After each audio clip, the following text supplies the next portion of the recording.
Oh, what's this new music, though? Where you taking me, boy? This is not the way back to the Marchen. On the contrary, it's just a more scenic path. Don't you like the forest, Princess? The shafts of light coming in through the canopies, the soft blades of grass that tickle your ankles. It is such a romantic place. No matter what he says, this does not lead back to the Marchen. It is not a scenic path or a path at all. I guess we'll stop walking, then? I instantly root myself in place, and even though Rumpel is far taller than me and far stronger, he stops after noticing that I am no longer walking. Oh, Princess? Did you want to stop and admire the scenery? Why are you taking me through here?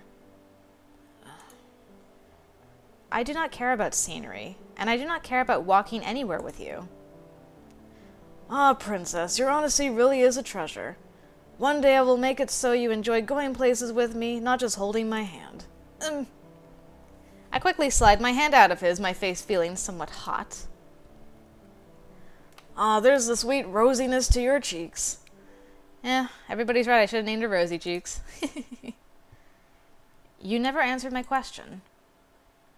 It's a detour. We were only going to be in here for a few minutes. If you thought you saw someone's eyes on you, it's better to divert their attention away from the Marchen. And before you say it's dangerous, yes, it is. But we're still not far enough away from town to worry about safety. Oh, hello. And I believe I can protect you. Won't you compliment my cleverness, sweet princess? He takes a step forward, bridging the short distance between us, and then suddenly his fingers are around my wrist again. But he does not lace his fingers through mine. Instead, he takes my hand in his and then pulls it up to his face. Before I realize it, my hand is on his cheek, his hand cupping my own. Oh, so pretty. Hi. Princess, you can trust me. Always, I mean. I can sense that sometimes you trust me, sometimes you don't. But you don't need to be so cautious around me. I shower you with compliments because I believe you deserve them. I tell you that I enjoy being around you because I do. I should be focusing on his words, but all I can look at are his eyes. Such beautiful violet eyes.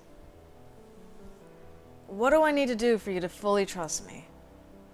Mother told me that people lie, so how can I trust that everything he says is the truth? Perhaps if I start throwing compliments at you, you would not be you without all of the compliments. Oh. What am I saying? I always complain about his compliments. But the thought of a Rumpel without compliments is strange. So you do enjoy my compliments, sweet princess? No, What? Words have deserted you? I understand. Being so close to me would have that effect on any woman. Something bright and angry flares up inside of me, something that I don't understand. I pull my hand away from him, a scowl on my face. Other women. Barf, making me all jealous. Was it my big mouth again, princess? Come on, let us go back to the Marchen. I start walking ahead and Rumpel rushes to catch up with me. I clench my fingers and let out a silent sigh. Rumpel was being nice to me again, but I always reject his kindness. Because it cannot be real. Right? Right? You're winning her over, Rumpel, faster than anybody else we've come across. Days go by. I consider Rumpel's advice, but I refuse to flirt with anyone again. But I have no idea how to make anyone happy.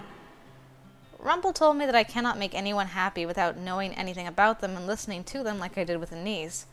But what reason do I have to listen to people? This is so frustrating. Days later, Rumpel and I sit at a table waiting for our work orders. Rumpel is on the verge of conversation when we suddenly hear Parfait speaking in the doorway. Rumpel picks up on the words before I do and rushes over to the front door. He looked almost nervous. Who is at the front door? I excuse myself briefly, telling Anise that I will be back. I make my way over to the front door, and there I see 3 people in conversation. There is Rumpel and Parfait and a very pale man who I flirted with before. The pale man looks like death itself, like he might just keel over. I can help him. Rumpel. He needs help. He can stay in my room instead. I can even restock the medicines on my own if need be. So please, let me help him. There is a desperation in Rumpel's eyes that I have never seen before. He looks at Parfait pleadingly, all the while holding the man by the shoulder to steady him. What is happening? Oh, Princess, this man heard about Rumpel through one of the men at the tavern. He's sick and doesn't have a lot of money to pay for treatment. He came here seeking Rumpel. He must have been able to find this place because he was cursed. Does he even have the money to pay? Rumpel turns to me with a frown on his face. I've never seen him look at me so sternly. Whoa. Princess, you remember what I told you before? He was insistent that a doctor's #1 priority was to help their patient, regardless of their monetary situation. Take him to your room then, Rumpel. I will have Anise assist you if she's willing. No, Anise does not need to worry herself. I think she'd want to help you. The two cut their discussion short when the man starts coughing, a terrible hacking cough that paralyzes him. Rumpel steadies him and then he begins to slowly move him toward his room. Don't worry, Princess. He'll be fine. What? I can see the worry on your face. Rumpel will be fine. Why would I worry about Rumpel? Because it's not like you to worry about someone you don't know at all. He looked so alarmed. I've never seen Rumpel look like that before. It is not like him. Rumpel knows what he's doing. I'll have someone else assist you with serving today, so no worries. Parfait comes through on her promise. When I go back to the bar, both Anise and Rumpel are gone. Karma, or Miss Karma, is there instead looking disgruntled. Hi, Claude. Waltz would be better at this. Why do I have to help? Because Waltz is busy doing his puppet shows, and Rumpel is helping a sick man. Oh? Well, I guess there's nothing to do about this then, other than enjoy it. He flips his hair and smiles brilliantly. I will attract all the customers today. Perhaps we should have a competition, Princess. Compete with yourself. I am really not in the mood for karma right now. Bleh. Then I shall definitely compete with myself, because challenging yourself is important. Have fun with that, Claude. Karma picks up waiting tables fairly easily. I notice that he speaks very fondly to the girls, but they are not as receptive as they are with Rumpel. I mean, he is dressed as a lady. Many times they ask Karma where Rumpel is, and he seems agitated when he tells them that Rumpel is busy. They seem just as irritated. Once my break starts, I meet Karma at the bar. He looks depressed. I guess if you and Rumpel competed to woo girls, he would win. Darling, if I were to shed my disguise right here and now, I would be the clear victor. Since without this disguise, women would flock to me. It is rather uncomfortable to have every woman in Angielle fall in love with you. You look like you're judging me, Princess. Because I am. If only you understood my plight. We do. Karma and Rumpel may speak similarly, but they are still so different. Karma is the type to complain. Rumpel never complains. He is overworking himself for someone else, just like he went out of his way to apologize to me many times. My heart sinks a little bit as I think of him and Anise helping out the sick man. Rumpel did not even want Anise going up there, so he probably wouldn't want me up there either. I could try to go visit him, or I could go back to my room. Let's go visit him. I'm sure he'd appreciate it. I think I'll go check on him. Check on Rumpel? I hadn't realized I was speaking aloud. I look at Karma, who furrows his eyebrows at me slightly. I honestly don't know how you can stand him as a partner. Why do you dislike Rumpel so much? A lot of things, Princess. But that fight is between us and doesn't involve you. Doesn't it? Then do not involve me. You have no need to comment on us being partners. Karma looks at me, wide-eyed and a little shocked. Then a sort of knowing comes into his eyes and he smiles just a little bit. Oh. Yes, I think you should go visit him, because otherwise you wouldn't be able to get him off of your mind, would you? He laughs a little before picking up his tray and rushing off to continue his shift. Bye, Karma. I slowly make my way upstairs, my feet feeling heavy. For some reason, I feel like Karma was right. I make my way over to what I think is Rumpel's door. The door is slightly ajar, and I hear hushed voices on the other side. Those voices definitely belong to Anise and Rumpel. I slowly push the door open and quietly step inside. You could have knocked a little, quietly. Oh, what's this? Is that like a wanted poster and a map? Rumpel and Anise are standing over the man who is covered in blankets and coughing. A series of bottles sits on the table close by. None of the herbal remedies are working. We need a medicine for this. I'm sorry I don't have any more money to offer, Rumpel. Anise, please don't sound so sad. You've already tried helping as much as you possibly can. It's my fault for promising to buy the medicine that we need. I glance at the table where a list is sitting. Beautiful cursive handwriting details everything that the patient needs. Everything is circled, except for some medicine at the very bottom that has a star next to it. Is that Rumpel's handwriting? It can't be. He's a doctor. He's got to have terrible handwriting. Suddenly, the two of them turn. They both look shocked to see me. Princess, what are you doing here? I came to see how you were doing. Princess, I'm fine, but... He glances down at the man on the bed. We've given him what we can, but the one medicine that we need is something we can't afford. Even with the money I'm getting from Lady Parfait, it isn't enough. I walk into the room and glance at the list. I look over at the total for the medicine, then at the coins on the table that I hadn't noticed before. Did Rumpel use all his money for this stranger? What will happen if you do not get this medicine? Without this, the infection will spread, and he could... He goes silent as the man starts coughing again. I can read the answer in his eyes, even if he won't say it. The man could be in terrible danger. He could even die. Rumpel looks defeated. He does not look like himself at all. I glance at the coins again, then at the list. Without a second thought, I grab both the list and the coins. Princess, what are you... I'll be back. I leave the room, even with Anise and Rumpel protesting behind me. I make my way to my room, where I pick up the bag of coins that the king gave me when I went to the palace on the day I was cursed. And I was kind of hoping she would do this. Then I head for the door. I immediately head for the medicine store that we always frequent. I count out the coins that I need to buy the medicine. This will take all of my money, but it wasn't as if I was going to use it for something else. I rush back to the merchant with the medicine in a little bag, hoping that this is the one that Rumpel needs. Aw. Nobody watched us? Okay, no prying eyes on our back, good. It is dark by the time I get back to the merchant. Hopefully we're not too late. I make my way to Rumpel's room again and notice that he is sitting on a stool beside the patient's bed, looking at him forlornly. When I enter the room, his eyes go wide. He seems even more surprised when I hand him the bag. Princess, is this... He opens the bag and lets the little vial roll onto his hand. Ooh, very pretty. How did you buy this? I combined your total with the money I had left. Rumpel just stares at me, clearly flabbergasted. Then his expression morphs into something softer, something more relieved. He steps forward and suddenly his arms are around me.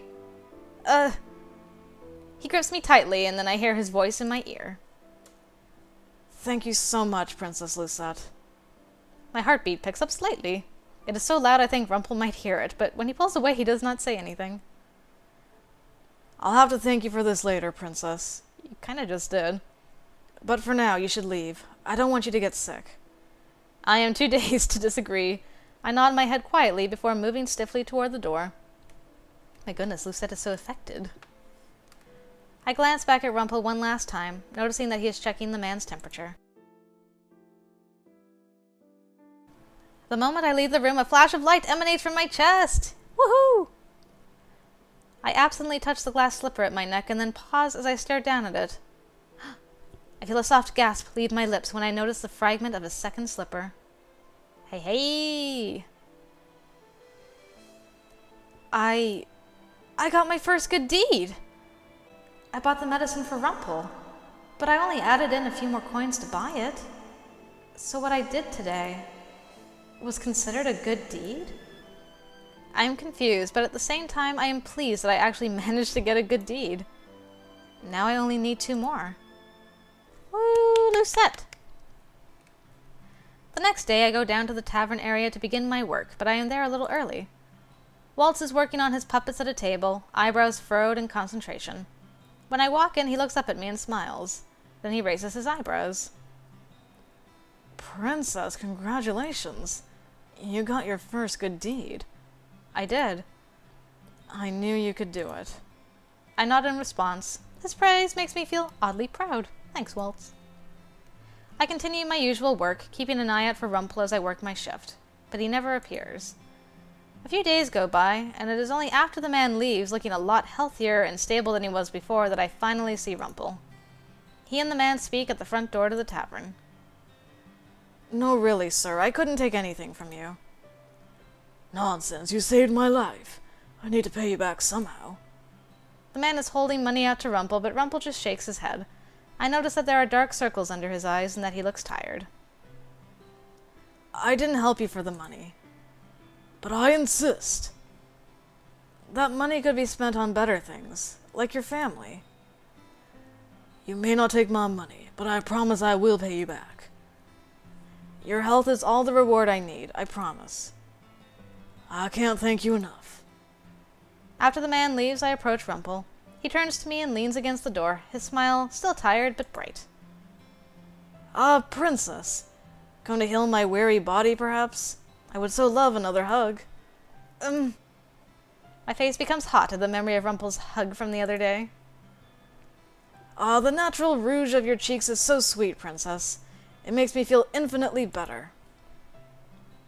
And your necklace seems different. I reach up to touch the pendant. Every time I get a good deed, a piece gets added to my necklace. Oh, right. You helped with the medicine the other day. Of course that was a good deed, Princess. It was very selfless of you. Thank you again for that. That man tried to thank you too, but you refused his money. Why? And why did you spend your money on him? Because life is invaluable, Princess. No amount of money could ever be more important than a person's life. Even if it is someone you do not know? Yes, because everyone has a life, Princess. They have loved ones, families, sweethearts. And if I can help them, I will. And I will gladly spend any amount of money to do so. Okay, fine. But why did you not accept any money from that man? Because no amount of money... You needed that money. How are you going to buy more medicines without any money? Rumpel's eyes widen. He was clearly not expecting me to ask that question. But he said before he didn't have much money, and it was true. I can't take money from him when he doesn't have much of it to begin with. He was thanking you with money. You should have accepted it. Parfait pays you, does she not? Rumpel's shoulders sag when he sighs. Yes, even though I won't accept the money from her face to face. She has to sneak it into my wallet. If she does that, why not just accept it from her? I'm trying to make a statement, Princess. And Parfait does not seem to care because she sneaks the money into your wallet regardless. You have a point there. You're stubborn. We both are. Now I have a question. Why did you use your money on that man? You knew nothing about him. Did you do it for him? For yourself? Or... for me, perhaps? Rumpel grins at me mischievously. Even with the tired eyes, I can still see the bright cheer in them. So many winks and dings of the teeth. Hit the nail right on the head. Again. You're becoming easier to read, my sweet princess. Well, no matter why you did it, thank you. That medicine was necessary to help that man. I still think you should have accepted money from him. You helped him and did him a service no one else would. You should have accepted his gratitude. Princess, I told you. I crossed my arms and frowned at him. You're so stubborn. Rumpel's smile falters, and he just looks at me sadly, almost guiltily. For some reason, the sight of him in such a state makes my heart sink. Wipe off that frown. You look better with a smile. Rumpel stares at me, shocked. Why is he staring at me like that? You like my smile? What? I did not say You like my smile! And you complimented it too. Princess, you have no idea how much this means to me. Rumpel throws his hands in the air. I resist the urge to roll my eyes at the exaggerated reaction. You get compliments all the time from women. Yes, but none as honest as yours. That compliment is valuable because I know you absolutely meant it.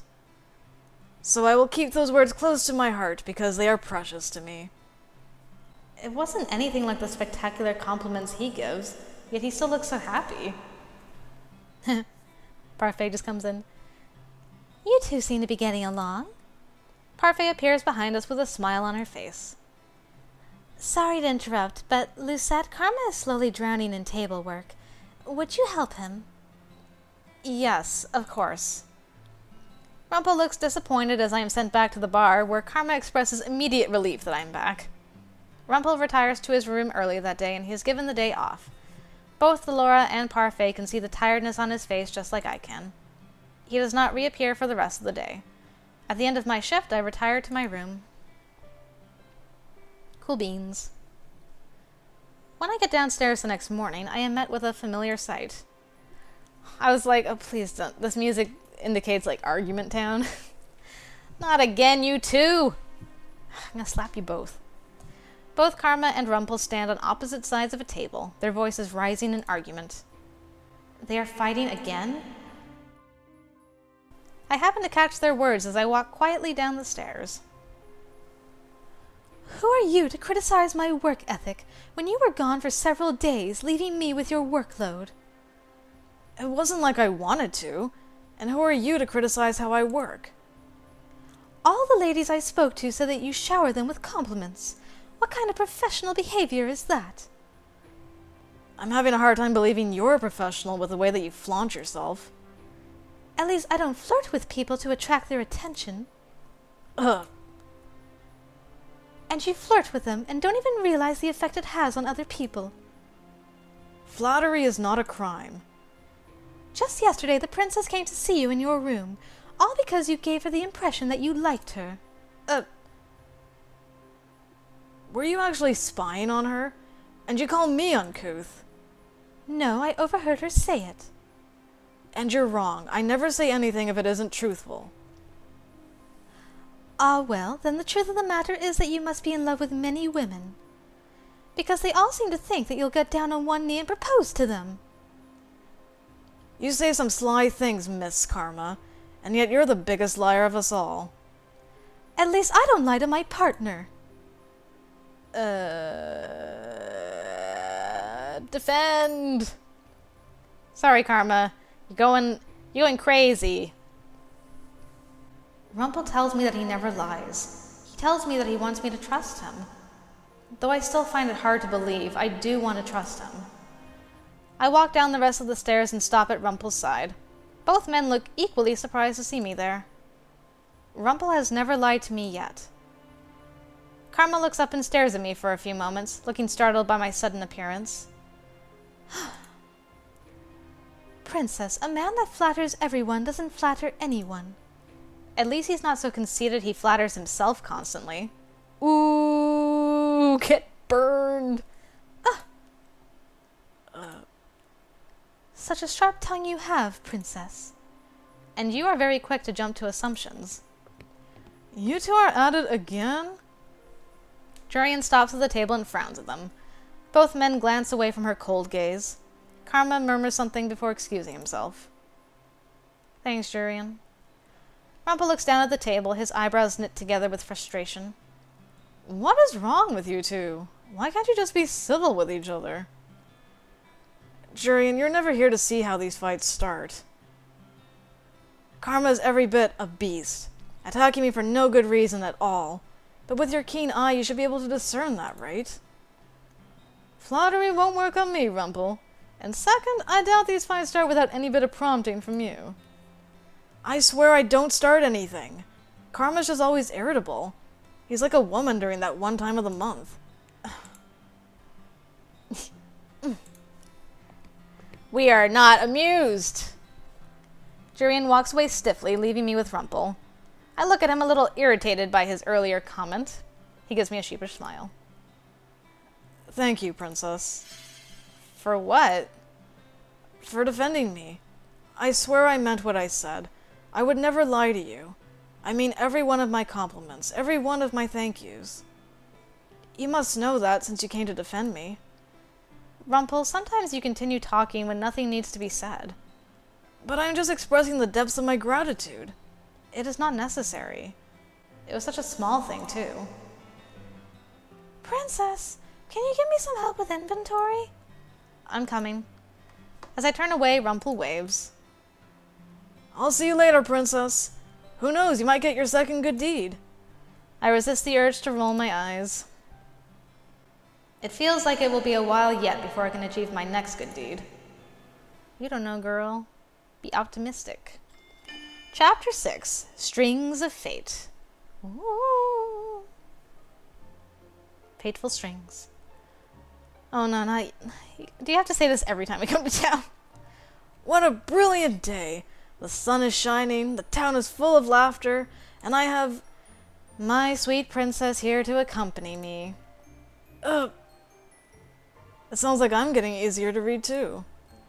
No, you just said it enough times that I memorized it. That means you must pay attention to my words. That in itself is a compliment, Princess. It is not. We are on our way to the usual store to restock our medications when a small figure leaves out through the front door. Whoa, you have a face! Madam? She stares at us with a lost look on her face. Rumpel reacts immediately, making his way over to her with a broad smile. Madam, I can't help but notice the pained expression upon your beautiful face. Is there anything I can do to assuage your worries? For seeing your lovely face shadowed by such sadness stabs me right in the heart. The woman stares at Rumpel, dumbfounded. His smile wavers and he takes a step back, suddenly looking alarmed. Oh, I'm sorry. It's you. Huh? I'm sorry. I'm so sorry. This is awkward, madam, but I'm afraid I don't know you. What? Or do I? Do I know you? I take a step forward and look at the woman flatly. He has been cursed. He has amnesia. Amnesia? The woman stares at Rumpel, scrutinizing him. You do seem different. Changed from before in any case. So you knew me before. How terrible it is of me to forget such a lovely face. But perhaps you could help me remember? The usual flirty suggestion is in his voice, but the woman seems unaffected. I can help you remember. You can? It's no wonder I can't remember your name. You have the Fairytale Curse, don't you? Who is this woman? You truly don't remember me. I'm sorry. The woman looks conflicted, but the expression is gone as fast as it appears. I'm Bria, your fiancé. Is this true? Or are you a Toma? What? The shock is apparent on my face, but nowhere near as impressive as the astonishment on Rumpel's face. My fiancé? She has to be lying. How can Rumpel possibly have a fiancé with the way that he is? He is barely able to dedicate himself to a single woman for an hour. Bria takes a step forward and takes Rumpel's hands in her own. You don't remember holding my hands like this when you took me to the forest and proposed to me? Rumpel opens his mouth, but no words escape. He reminds me of a lost dog all of a sudden, with his eyes so wide. Bria runs her fingers over his hands. I loved you. You loved me. And I still love you very much. I don't remember this. How can I help you remember? Rumpel's voice is faint, but still he tries to smile. The circumstances of the curse tell me that I need to remember through memories and, a journal somehow. A journal? I have your old journals. I can show you the very first love letter you wrote me. Bria starts walking, her hands still clasped in Rumpel's. I stare after them for a few moments, trying to piece together what is happening in my head. I chase after them.